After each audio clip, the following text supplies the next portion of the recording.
Thank you very much for staying with us. It is the last part of the show today, personal finance on iBrand Daybreak. And of course, we'll be having the same usual person we always have on personal finance. His name is Charles Fakwa. And he will be taking us through the topic or the focus for the day, which is money and mental issues. Good morning, Mr. Charles. And it's lovely having you again. Good morning. It's a very good, very nice, bright, though it rained a little, Friday. Yes. Well, most workers will say, thank God it's Friday. But for me, it is thank God it is Sunday. Why is it Sunday? Yeah, because you are excited. You want to go and tell the world what you have done. You want to do, you want to achieve something. So you are happy. You want Sunday to just quickly finish so that on Monday you report to duty. Okay? That's the kind of mindset we want to have. The week has been very, very eventful. Sure. And we had so many events. We had is it International Day for the Girl Child? But the one that really struck me was the International Day for mental health awareness. That really struck me very well, and I think I really resonate with it because based on my practice as a stockbroker and a personal finance expert, we see a lot of people. People think, most of their financial issues, it's just, okay, give me more money and that's the end of it. There are a lot of mental issues involved when it comes to money, and that's why we are looking at this topic today, money and mental health. Now, there are two different ways you say mental health and mental illness. Let's look at that first. Mental health, mental illness. Yes. Okay. We all have mental health, just like you have your physical health. Okay. You need to do some exercise, you need to meditate, you need to be happy within. That will take care of your physical and maybe emotional health. But we are talking about mental health or mental illness now. Yes, you already develop that illness. I can have malaria. You can have typhoid. These are illnesses. It applies to mental illness, the same thing. So depression is just like your malaria.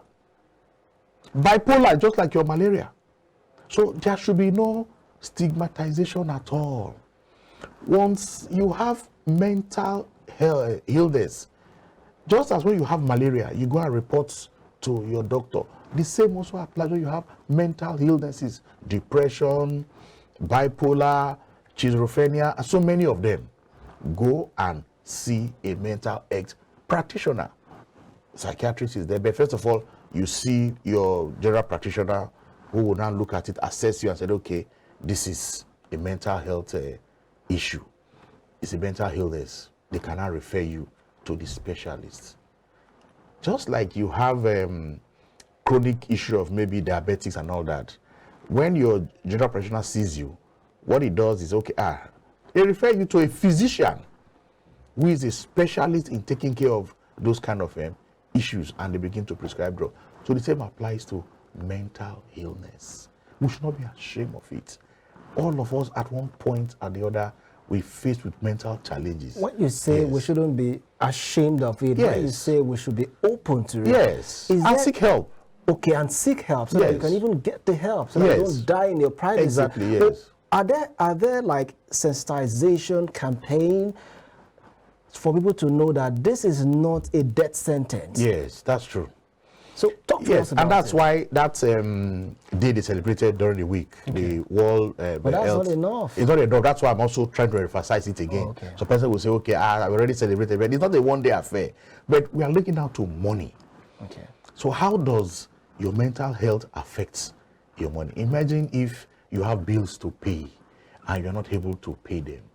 Now you become sad And depressed. You are from sadness when you are not happy. It's a thin line. Yes, when you are not happy. Once it's more than 2 weeks, then mental health expert will not tell you. They will not say you are sad now. You are not depressed. You're depressed. And when you are depressed, you cannot do anything that will make you to make money. So your debts keep increasing. You will be late in terms of payment, maybe your mortgage or some other thing, your electricity and all that, and you become more depressed. And when you are depressed for a very long time, suicidal tendencies can come up. So you can see now how money now, your finances has affected your mental health, you're not having mental illness. So somebody will say, okay, you're a finance expert. How come you're not talking about mental illness? Yes, in the course of our practice, specifically stockbroking, we are assisting people to buy shares, do their investment. You talk to them, go to their houses. And I begin to realize that apart from the money issue, there are also some fundamental health underlining affecting decisions they are making. A wife will say, don't allow my husband to be aware that I'm doing this kind of investment. That's already a problem.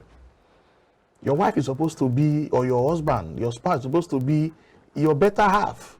So whatever you are doing, communication. But so there's already a dysfunction somewhere. And I have a personal experience. After investing for the wife, somehow the husband got to know, and he was almost attacking me to say, why should the wife be doing investment and he is not aware? And of course, I try to handle it professionally and say, look, Mr. Man, the issue of investment is a personal thing, so you should sort it out with your wife. I don't have any business with that, And the man didn't take it lightly. But you can see, after I had to go and, reflect, I said, no. When you are dealing with people's finances, you also look at some of their mental issues. And we decided to take programs, courses, to understand some of the underlying mental issues involved when people comes to taking financial decisions. Some persons will say, okay, when they are down, they want to spend to bring them up, and you begin to spend impulsively. You buy things that you don't really need, and after you have bought, you are now into debt. Your debt begins to increase, and that is affecting your well-being. Now, take it to the workplace. You will see that when you are financially stressed, you're also mentally stressed. You cannot work. You will lose, your organization will lose. So I tell human resource people that, look, the issue of finances is not for accountant or for account. It's HR people. Because as an HR expert, your main job is to ensure that the welfare of your workers. It is not the amount of money that you pay the workers that's the issue. I keep saying it. How are they able to manage that little you pay them? So we have come to talk to HR people and say to them, look, invite experts, mental health practitioners who are also versed in finance, people like us, who are finance experts, and we're also versed in mental issues, to talk to your workers. Because if the workers are stressed, the company is also stressed financially. You cannot have a mentally stressed worker to become productive. It's as bad as that. So, but what are the things you need to do now when you are having money issues? People just go to their account, they sign ROU and all that. You find out that even the accountant, who is in the account office, they find out that you can see it's the same set of people that comes before the month runs out. They always come in to ask for ROU. Or is it because the amount of money they pay them is not enough? Good. Or that is enough, but their expenses is not at par with what they are earning. We have said here now that the take home is not enough to take them home, okay? And the money they pay them is not enough. Now, good. So it's a psychological issue. Now, you are paying the man 100,000, and before the end of the month, he has come to tell you that the money is not enough. I need ROU. No problem. He gets a promotion. He gets a bonus. His money increased to 150. That same person, maybe after 1 month, he will come back to again. That same money is not enough. And we've done out of practice over and over. We see this reoccurring. So we now know that it is not the amount of money that you pay him. And I keep saying, 100,000 naira, you can't save 10,000. Increase that man's salary to 1 million. He can't save 100,000. So you can see these are mental issues. Your mindset is a mental issue. So if I take a young worker in the office, you just left the school and you are being employed, the first salary you receive, you think all your problems have been solved. You think the sky stops with you? Yeah, because you could afford that. 6 months down the line, he will tell you that money is not enough for him. So but at first, while he was not having a job, he would think so money in itself is not your solution. There are mental issues involved. And as a worker, you just need to be mentally free. Seek help. It's not out of place. If you can have malaria, you can have some of these mental issues. In fact, you know that even money issues can make you not to sleep. You suffer from insomnia. It's possible. I had that experience a couple of days. Okay. People shared with you because Okay, we're running off. I had some expenses, all right? Okay. And I was just looking at what I had. I said, God, how I want to do this one?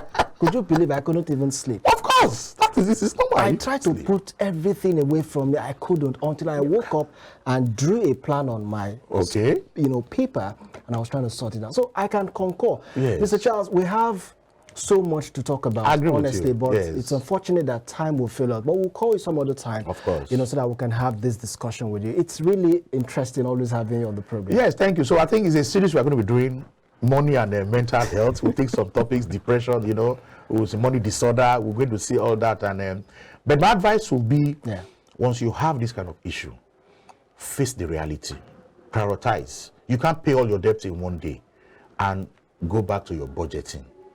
Do some little, improve your financial literacy.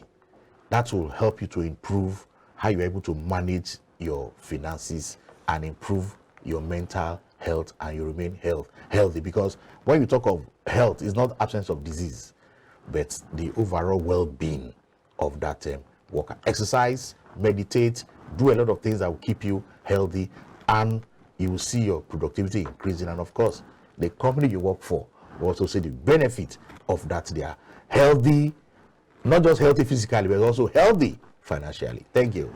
Thank you very much, Mr. Charles Fakroha, for being here to share these informations, with us. It is really, really rewarding. Thank you very much once again. Always a it's pleasure. been Mr. Charles Fakroha, personal finance, on the topic money and mental health. We do hope you enjoyed every bit of the segment. Well, of course, this is the end of the show today, and we'll be returning back next week, Monday, to bring you more of iBrand Daybreak, and of course, every activity that spice up that particular program. I remain your host, Samuel Okata, and this is where I'll be saying bye-bye for now.